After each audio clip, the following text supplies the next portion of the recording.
in at the top, but then also, see, it reduces down, and then it goes back up to 8. So it comes in, it reduces down through the regulator, and then it goes back up to 8. So it's 6 inch right at the regulator. The pipe that we saw down there wasn't as big as that one. It was about the size of that one down there. I'm pretty sure. Okay. Well, maybe we need to go measure it. Look for this printing on the line. And it's this side over here that we don't know what this is all There's about. something about, from the manufacturer, the spec shows they always have these bypass. So this gets teed off from the main line? It does. This little pipe here? It does. And depending on who's using what water, I've noticed this side really hums. Really? And then during the main part of the season, the big guy's working, the diaphragm here. Did you hear it? So I think it's a volume-based thing, and it's a feedback loop with pressure on top of the diaphragm versus how much water flows through the bottom of the diaphragm. And then we have these filters because the diaphragms used to plug up. So we had to put these filters on here to keep the diaphragm clean. So these are the filters here. Right, and those seem to be really good filters this last 2 seasons we've had them on. So how often are you going to clean these?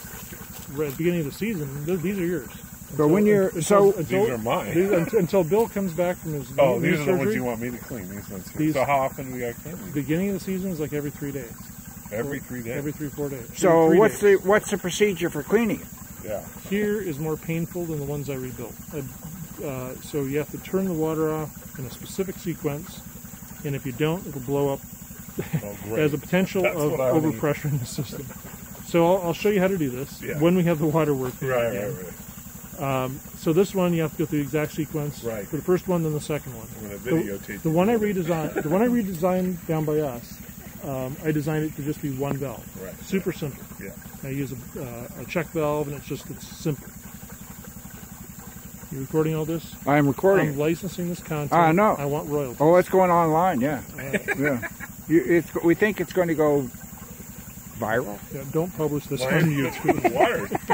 The amount of water I hear through is just like trickle.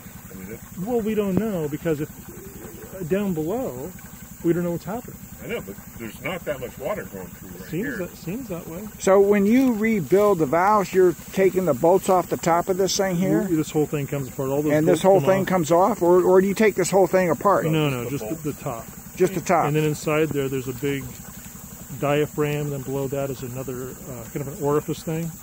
And you have to have a special tool to get it out. That's close. Fix that filter there. Yeah, I mean, there's hardly any pressure here. Yeah, here, let's do something. There's hardly any pressure here.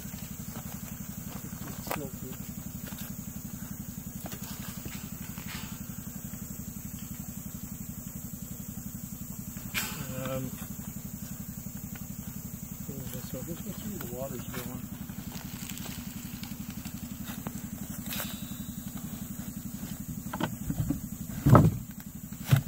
Yeah, and up here, this is poison oak hill.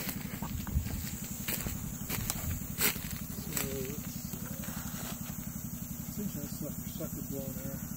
What's that? Sucker's blowing air. That one there.